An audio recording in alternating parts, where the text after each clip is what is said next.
Humayun কবিরকে show cause notice, 24 ঘন্টার মধ্যে জবাব তলব, বার্তা সিদ্দিকুল্লাহকেও। আক্রমণ পাল্টা আক্রমণে বিধানসভা উত্তপ্ত হওয়ার 24 ঘন্টার মধ্যে তৃণমূল বিধায়ককে শোকজ করার সিদ্ধান্ত। বিধানসভার শৃঙ্খলা রক্ষা কমিটির তরফে ভরতপুরের বিধায়ক হুমায়ুন কবিরকে নোটিশ ধরানো হচ্ছে।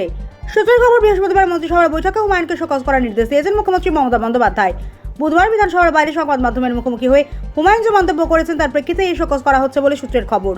বুধবার সকাল থেকে উত্তাল হয় বিধানসভা। সংখ্যালঘু বিধায়কদের চ্যাংদোলা করে বের করে দেওয়া হবে। বিরোধী দলনেতা শুভেন্দু অধিকারীর এমন মন্তব্যকে ঘিরেই তুমুল হট্টগোল হয় বিধানসভায়।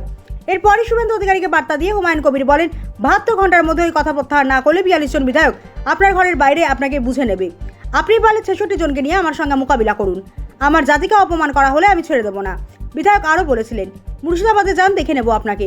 এই মন্তব্যের পর আজ বৃহস্পতিবার মন্ত্রিসভার বৈঠকে মমতা কার্যত ক্ষোভ প্রকাশ করেছেন বলেই সূত্রের খবর।